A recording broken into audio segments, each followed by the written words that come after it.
নমস্কাৰ এই মুহূৰ্তত আহি পৰিছে কেইবাটাও গুৰুত্বপূৰ্ণ খবৰ আৰু এনে ধৰণৰ খবৰসমূহ নিতৌ পাবলৈ চেনেলটো ছাবস্ক্ৰাইব কৰি ভিডিঅ'টোত এটা লাইক কৰি দিবলৈ নাপাহৰিব।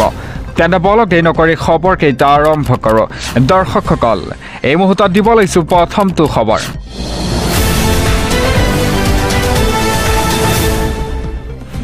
এমাহতে 100 কোটিৰ সংগ্ৰহৰ সম্ভাৱনা এতিয়া জুবিন গাৰ্গৰ সপোনৰ চিনেমা ৰৈ ৰৈ বিনালে। মুক্তিৰ পূৰ্বেই ভংগ এটাৰ পিছত আন এটা অভিলেখ। মাত্ৰ কেইটামান ঘণ্টাৰ পাছতেই মুক্তি লাভ কৰিব এতিয়া চিনেমাখনে। বলিউডৰ শ্বাহৰুখ খান ছলমান খানৰ ৰেকৰ্ড ভাঙিবলৈ গৈ আছে জুবিনৰ ছবিয়ে। বহু বলিউডৰ ছবিৰ ৰেকৰ্ড ভংগ কৰি গঢ়িলে অভিলেখ। নতুন ইতিহাস ৰচাৰ দিশে ৰৈ ৰৈ বিনালে ছবিখনে। টিকট বিক্ৰীৰে এমাহত এতিয়া 100 কোটিৰ উপাৰ্জন দিশে। ছবিখনৰ বাজেট আছিল প্ৰায় 5 কোটি টকা। মুক্তিৰ পূৰ্বেই অভিলেখৰ পিছত অভিলেখ ভাঙিছে ৰৈ ৰৈ বিনালে। প্ৰতিদিনেই প্ৰায় 100খন পৰ্দাত চলিব ৰৈ ৰৈ বিনালে। এয়া হ'ব অসম উত্তৰ পূবৰ ইতিহাসত প্ৰথমখন ছবি। অসম উত্তৰ পূবৰ বাহিৰতো প্ৰতিদিনেই চলিব 50-100খন পৰ্দাত। 24 ঘণ্টাত 1,14,000 টিকট বিক্ৰীৰ অভিলেখ। প্ৰতিদিনাই অসমকে ধৰি দেশত প্ৰদৰ্শিত হ'ব প্ৰায় 600 দৰ্শনী। এই ট্ৰেণ্ড অব্যাহত থাকিলে এমাহতেই 100 কোটিৰ ঘৰ চুব ছবিখনে। বহিৰাজ্যৰ পৰা এতিয়া ছবিখন বিচাৰি ছবি বিতৰ্কলৈ আহিছে অহৰহ অনুৰোধ। ৰাজ্যৰ বহু হলত ইতিমধ্যে বুক কৰা হৈছে এসপ্তাহৰ টিকট। বলিউডৰ শ্বাহৰুখ খান আৰু ছলমান খানৰ ৰেকৰ্ড ভাঙিবলৈ গৈ আছে জুবিনৰ ছবিয়ে। পৰৱৰ্তী খবৰ। SBI বেংকত ভয়ংকৰ ঘটনা, গ্ৰাহকৰ মাজত হুলস্থুল। ঘটনাৰ সংক্ৰান্তত খালকুছা আৰক্ষীৰ তদন্ত অব্যাহত আছে। SBI বেংকত এতিয়া ভয়ংকৰ গুলীচালনা। ধুবুৰীৰ চাপৰৰ খালকুছাত ভয়ংকৰ ঘটনা সংঘটিত হয়। খালকুছা SBIৰ শাখাত এতিয়া গুলীচালনাৰ ঘটনা সংঘটিত হয়। নিৰাপত্তাৰক্ষীৰ বন্দুকৰ পৰা হঠাৎ সংঘটিত হয় এই গুলীচালনাৰ ঘটনা। বেংকৰ আৰ্মগাৰ্ড হিচাপে দায়িত্বত আছিল বিপুল কুমাৰ ৰাভা। বিপুল ৰাভাৰ হেমাহি আৰু গাফিলতিৰ ফলত এই ঘটনা সংঘটিত হোৱাৰ অভিযোগ। ঘটনাক লৈ বেংকৰ ভিতৰত হঠাৎ আতংকিত হৈ পৰে গ্ৰাহকসকল। ইতিমধ্যে আৰক্ষীৰ ঘটনাস্থলীত উপস্থিত হয়। ঘটনাৰ সংক্ৰান্তত এতিয়া খালকুছা আৰক্ষীৰ তদন্তত অব্যাহত আছে। SBI বেংকত এতিয়া ভয়ংকৰ গুলীচালনা সংঘটিত হয়। পৰৱৰ্তী খবৰ। উচ্ছেদৰ জাননীৰ নাকচ এতিয়া ন্যায়ালয়ৰ। প্ৰায় 1000 পৰিয়ালক সকাহ। উচ্চতম আৰু উচ্চ ন্যায়ালয়ৰ গাইডলাইন মানি দিব লাগিব এতিয়া উচ্ছেদৰ জাননী। দিব লৈছে এটা ব্ৰেকিং আপডেট। উচ্ছেদৰ জাননীৰ নাকচ এতিয়া ন্যায়ালয়ৰ। উচ্ছেদৰ জাননী পোৱাৰ একাংশ পৰিয়াললৈ সকাহ খবৰ আহি পৰিছে। গুৱাহাটী উচ্চ ন্যায়ালয়ে দিলে এতিয়া বৃহৎ সকাহ। বন বিভাগে দিয়া জাননীৰ বিধি সন্মত নহয় বুলি ঘোষণা কৰে উচ্চ ন্যায়ালয়ে। উচ্ছেদৰ জাননী নাকচ কৰি প্ৰায় 1000 পৰিয়ালক সকাহ দিয়ে। প্ৰয়োজনত চৰকাৰে পুনৰাই দিব পাৰিব উচ্ছেদৰ জাননী। এৰা উচ্চতম আৰু উচ্চ ন্যায়ালয়ৰ নিয়ম মানি দিব লাগিব উচ্ছেদৰ জাননী। মালিগাঁৱৰ একাংশ অঞ্চলৰ লোকলৈ বন বিভাগে দিছিল জাননী। এৰা উচ্ছেদৰ জাননী নাকচ কৰে ন্যায়ালয়। উচ্ছেদৰ জাননী পোৱাৰ একাংশ পৰিয়াললৈ এতিয়া সকাহৰ খবৰ আহি পৰিছে। পৰৱৰ্তী খবৰ। 7,35,000 লোকে ঘৰ এৰি পলাইছে। ঘণ্টাত 300 কিলোমিটাৰ বেগত আহিছে ধুমুহা। বন্ধ হৈ পৰিছে এতিয়া বিমানৰ চলাচল। প্ৰকৃতিয়ে দেখুৱাইছে এতিয়া সংহাৰী ৰূপ। দিব লৈছে এটা ব্ৰেকিং আপডেট। প্ৰকৃতিয়ে দেখুৱাইছে এতিয়া সংহাৰী ৰূপ। প্ৰচণ্ড বতাহত ভাঙিছে এতিয়া ইটোৰ পাছত আনটো অট্টালিকা। হাৰিকেনে সংহাৰ চলাইছে কেইবাখনো দেশত। ঘণ্টাত 30 কিলোমিটাৰ গতিবেগত বলিছে বতাহ। 7,35,000 লোকে ঘৰ এৰি পলাইছে। এই ভয়ংকৰ ধুমুহাত প্ৰাণ হেৰুৱাইছে 25জন লোকে। জামাইকা, হাইটি, কিউবাত ধ্বংসলীলা। এই ধুমুহাৰ নাম দিয়া হৈছে মেলিছা। আটলাণ্টিক মহাসাগৰৰ আটাইতকৈ শক্তিশালী আছিল এই ধুমুহা। এটা বাটপথ সম্পূৰ্ণৰূপে বন্ধ হৈ পৰিছে। বাটপথ মুকলি কৰাত নামি পৰিছে উদ্ধাৰকাৰী দল। লগতে চৰকাৰী কৰ্মচাৰীসকলেও নামি পৰিছে উদ্ধাৰৰ কাৰ্যত। বন্ধ হৈ পৰিছে এতিয়া বিমান চলাচল গৃহহীন হৈ পৰিছে হাজাৰ হাজাৰ লোক নৈ কাষৰ ৭০% লোকৰ গৃহ ধ্বংস হৈ পৰিছে জামাইকাত এতিয়া ২৫,০০০ লোক গৃহহাৰা হৈ পৰিছে পৰৱৰ্তী খবৰ বীৰ লাচিত খানৰ বিৰুদ্ধে একশ্যন মুডত এতিয়া অসম আৰক্ষী উজনিৰ পৰা নামনিলৈ অপৰাধত জড়িত বীৰ লাচিত খানৰ সৈনিক আৰক্ষীৰ জালত মুখ্যমন্ত্ৰীৰ নিৰ্দেশৰ পাছতেই এতিয়া অব্যাহত একশ্যন দিবলৈছে এটা ব্ৰেকিং আপডেট সন্ধিয়াৰ পৰা ধুবুৰীলৈ চলিছে এতিয়া আৰক্ষীৰ মহা অভিযান বীৰ লাচিত খানৰ সৈনিকক বিচাৰি এতিয়া একশ্যন মুডত অসম আৰক্ষী দুৰ্নীতি অপৰাধেৰে জড়িত সদস্যক আটক কৰিছে আৰক্ষীয়ে বৰপেটা ৰোড নগাঁও নলবাৰী চামগুৰিত চৰাইদেউ ডিব্ৰুগড় তিনিচুকীয়া তেজপুৰ বঙাইগাঁৱত আটক কৰা হৈছে বৰপেটাত বীৰ লাচিত খানৰ ৩জন সদস্যক গ্ৰেপ্তাৰ কৰা হৈছে শহীদুল বৰুৱা লিটন আলী দীপাংকৰ তালুকদাৰক গ্ৰেপ্তাৰ কৰে আৰক্ষীয়ে থলুৱা আতচবাজি শিল্পৰ উদ্যোগীক ধমক দিছিল এইকেইজনে আনহাতে বীৰ লাচিত খানৰ বিৰুদ্ধে নগাঁও আৰক্ষীৰ অভিযান বীৰ লাচিত খানৰ ২জন নেতাক আটক কৰিছে আৰক্ষীয়ে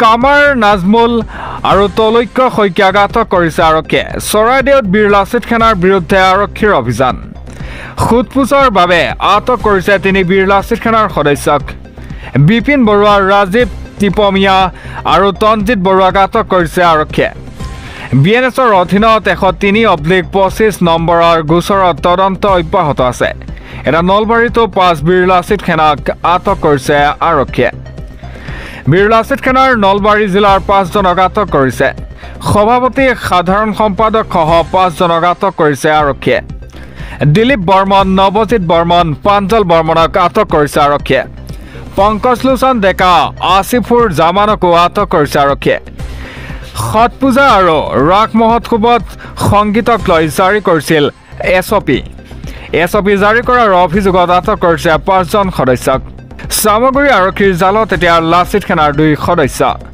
কলিয়াবৰ আঞ্চলিকৰ দীপজ্যোতি ফুকন আৰু ৰূপতী বৰাক আটক কৰিছে আৰক্ষীয়ে আটাইৰে বিৰুদ্ধে এতিয়া চোৰাংগৰুৰ ব্যৱসায়ীৰ পৰা ধন দাবীৰ অভিযোগ বৰ্তমান জেৰাৰ অব্যাহত আছে চামগুৰি আৰক্ষীয়ে শদিয়াৰ পৰা ধুবুৰীলৈ চলিছে এতিয়া আৰক্ষীৰ অভিযান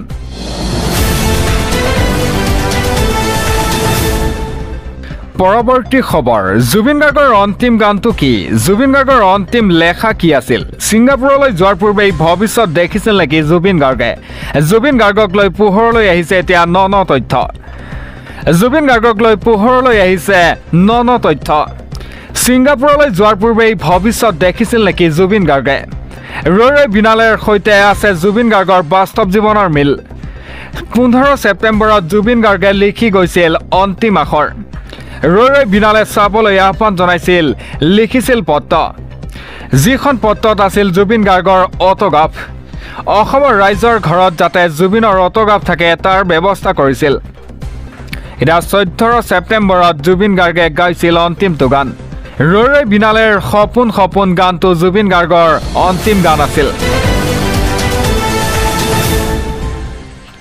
পৰৱৰ্তী খবৰ বুলডোজাৰ শব্দত কঁপি উঠিল নামনি অসম এফালৰ পৰা উচ্ছেদৰ ঘৰ ভাঙি তহিলং কৰিছে প্ৰশাসনে শতাধিক আৰক্ষী নিৰাপত্তাৰক্ষীৰ গজগজনিত প্ৰায় ৪৪ বিঘা মাটিত চলিছে উচ্ছেদ অভিযান দিবলৈছে এটা ব্ৰেকিং আপডেট বুলডোজাৰৰ শব্দত কঁপি উঠিল নামনি অসম এফালৰ পৰা উচ্ছেদৰ ঘৰ ভাঙি তহিলং কৰিছে আৰক্ষীয়ে প্ৰশাসনৰ উচ্ছেদ অভিযান আৰম্ভ হৈছে নামনিত প্ৰায় ৪৪ বিঘা মাটিত এই উচ্ছেদ অভিযান আৰম্ভ কৰিছে প্ৰায় ৪০ বছৰ ধৰি মাটি ক্ৰয় কৰি বসবাস কৰিছিল মাটিৰ গৰাকীয়ে ৪৪ বিঘা মাটিৰ বাবে আদালতত গোচৰ ৰুজু কৰে এটা বসবাস কৰি থকা ব্যক্তিজনে ওলোটাকৈ গোচৰ ৰুজু কৰে গোচৰ ৰুজু কৰাৰ পাছতো নাপালে কোনো ধৰণৰ সুফল ৪৪ বিঘা মাটিত এতিয়া ২৯ ঘৰ পৰিয়ালে বসবাস কৰি আহিছে পূৰ্বতে প্ৰশাসনে ভূমি এৰি যাবলৈ জাননী জাৰি কৰিছিল এটা বাসগৃহসমূহ ভাঙিবলৈ লওঁতেই লোকসকলক বাধা দিছিল প্ৰশাসনে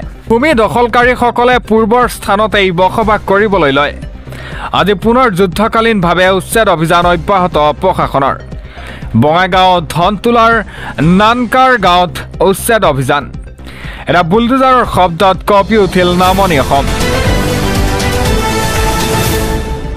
পৰৱৰ্তী খবৰ এটা ব্ৰেকিং নিউজ আহি পৰিছে বিশিষ্ট গীতিকাৰ সুৰকাৰ সৈয়দ ছাদুল্লাহৰ দেৱসান ৭৭ বছৰ বয়সত GMCHত শেষ নিশ্বাস ত্যাগ কৰে বিশিষ্ট শিল্পীগৰাকীৰ দেৱসানত এতিয়া ৰাজ্যজুৰি শোকৰ ছাঁ বিশিষ্ট গীতিকাৰ সুৰকাৰ সৈয়দ ছাদুল্লাহৰ দেৱসান GMCHত শেষ নিশ্বাস ত্যাগ কৰে বিশিষ্ট শিল্পীগৰাকীয়ে অসমৰ সংগীত জগতৰ এক চিনাকি নাম সৈয়দ ছাদুল্লাহ ৭৭ বছৰ বয়সত আজি পুৱা পৰলোকপ্ৰাপ্তি ঘটে শিল্পীগৰাকীৰ জটিল ৰোগত আক্ৰান্ত হৈ আছিল বিশিষ্ট কণ্ঠশিল্পীগৰাকী GMCHত চিকিৎসাধীন অৱস্থাতে শেষ নিশ্বাস ত্যাগ কৰে সুৰকাৰগৰাকীৰ আকাশবাণীৰ চিনাকি কণ্ঠ আছিল কণ্ঠশিল্পীগৰাকীৰ সোমবাৰে বিয়লি হস্পিটেলত ভৰ্তি কৰা হৈছিল শিল্পীগৰাকীৰ দেহাৱসানত ৰাজ্যজুৰি শোকৰ ছাঁ বিশিষ্ট গীতিকাৰ সুৰকাৰ সৈয়দ ছাদুল্লাহৰ দেহাৱসান GMCHত শেষ নিশ্বাস ত্যাগ কৰে বিশিষ্ট শিল্পীগৰাকীয়ে পৰৱৰ্তী খবৰ ৰৈ বিনালে কেনেকৈ চাম মোৰ নিজৰ ভয় লাগি আছে জুবিন গাৰ্গৰ হত্যাক জীয়াই ৰাখিব লাগিব জুবিন গাৰ্গক শ্ৰদ্ধাঞ্জলি জনাই কান্দি উঠিল গৰিমা শইকীয়া গাৰ্গ জুবিন ক্ষেত্ৰত নিগৰিল গৰিমাৰ অশ্ৰু জুবিন গাৰ্গক শ্ৰদ্ধাঞ্জলি জনাই কান্দিল গৰিমা গাৰ্গ জুবিন ক্ষেত্ৰত উপাসনাস্থলীলৈ পৰিণত হৈছে প্ৰকৃতিৰ মাজতেই থাকিব এতিয়া জুবিন গাৰ্গ জুবিন ক্ষেত্ৰক লৈ আমাৰ যথেষ্ট পৰিকল্পনা আছে জুবিন গাৰ্গৰ হত্যাক জীয়াই ৰাখিব লাগিব স্থানীয় লোকে প্ৰায় 40 বিঘা মাটি দান দিম বুলি কৈছে এটা কাইলৈ মুক্তি লাভ কৰিব ৰৈ বিনালে কিন্তু মোৰ নিজৰ ভয় লাগি আছে কেনেকৈ চাম সম্পূৰ্ণকৈ কেনেকৈ চাম নিজক প্ৰস্তুত কৰিব পৰা নাই তেওঁ নিজেই যদি চাবলৈ পালে হয় সুখী হলহেঁতেন বুলিও মন্তব্য কৰিছে গৰিমা শইকীয়া গাৰ্গে অসমীয়া চিনেমাক লৈ বহুত ডাঙৰ সপোন দেখিছিল জুবিন গাৰ্গে এটা মন্তব্য জুবিন গাৰ্গৰ পত্নী গৰিমা শইকীয়া গাৰ্গৰ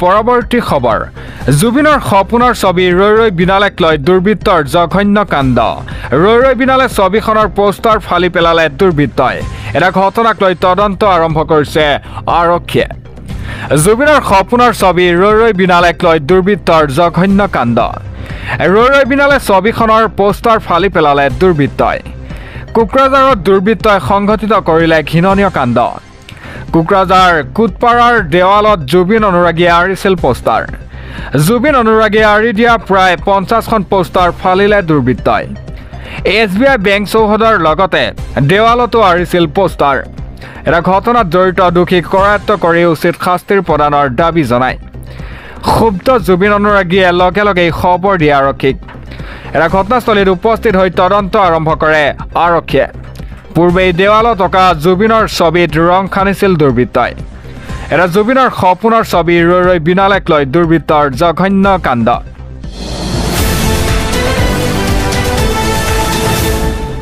পৰৱৰ্তী খবৰ এতিয়াৰ পৰা মুহূৰ্ততেই সমাধান হ'ব ভোটাৰৰ সকলো সমস্যা এটা ফোন কলতেই হ'ব সমস্যাৰ সমাধান পুৱা 8 বজাৰ পৰা নিশা 8 বজালৈ খোলা থাকিব হেল্পলাইন নম্বৰ দিবলৈছে এটা ব্ৰেকিং আপডেট এতিয়াৰ পৰা মুহূৰ্ততেই সমাধান হ'ব ভোটাৰৰ সমস্যা সকলো সমস্যা পূৰণৰ বাবে মুকলি কৰা হৈছে হেল্পলাইন নম্বৰ এটা ফোন কলতেই হ'ব সকলো সমস্যাৰ সমাধান নাগৰিকৰ সকলো প্ৰশ্ন বা অভিযোগ সমাধানৰ লক্ষ্যৰে মুকলি কৰিছে নম্বৰ ৰাষ্ট্ৰীয় ভোটাৰ হেল্পলাইন নম্বৰ মুকলি কৰিছে নিৰ্বাচন আয়োগে book A call with BLO সেৱা উপলব্ধ হ'ব যিকোনো নিৰ্বাচন কেন্দ্ৰিক সমস্যাৰ বাবে BLOৰে যোগাযোগ কৰিব পাৰিব পুৱা 8 বজাৰ পৰা নিশা 8 বজালৈ খোলা থাকিব লগতে ভোটাৰ হেল্পলাইন নম্বৰ মুকলি কৰিলে নিৰ্বাচন আয়োগে 1950 নম্বৰত ফোন কৰি দিব পাৰিব সকলো অভিযোগ এতিয়াৰ পৰা মুহূৰ্ততেই সমাধান হ'ব ভোটাৰৰ সমস্যা সকলো সমস্যা পূৰণৰ বাবে মুকলি কৰা হৈছে হেল্পলাইন নম্বৰ পৰৱৰ্তী খবৰ কত সুৰক্ষিত নহয় নেকি মহিলা শ্বপিং মলৰ মহিলা টাইল ৰুমত গোপন কেমেৰা উদ্ধাৰ কৰা হৈছে শ্বপিং মলটোৰ কৰ্মচাৰী ৰিপন আহমেদে এই কুকাণ্ড কৰি আৰক্ষীৰ জালত পৰে লম্পটটো শ্বপিং মলৰ মহিলা টাইল ৰুমত এতিয়া গোপন কেমেৰা উদ্ধাৰ কৰা হৈছে কত সুৰক্ষিত নহয় এতিয়া মহিলা কেমেৰাৰে যুৱতীৰ ভিডিঅ' ৰেকৰ্ড কৰাৰ ভয়ংকৰ অভিযোগ শ্বপিং মলৰ মহিলা ট্ৰায়েল ৰুমত গোপন কেমেৰা উদ্ধাৰ কৰা হৈছে। যুৱতীয়ে কাপোৰ সলনি কৰি থকা মুহূৰ্তৰ ভিডিঅ' ৰেকৰ্ড কৰা হৈছে। লগে লগে শ্বপিং মলৰ সন্মুখত এতিয়া উত্তপ্ত পৰিস্থিতিৰ সৃষ্টি হয়। বৰপেটা ৰোডৰ এটা শ্বপিং মলত এই ভয়ংকৰ ঘটনা সংঘটিত হয়। শ্বপিং মলটোৰ কৰ্মচাৰী ৰিপন আহমেদৰ এই কুকাণ্ড। ৰিপন আহমেদক এতিয়া আটক কৰিছে বৰপেটা ৰোডৰ আৰক্ষীয়ে।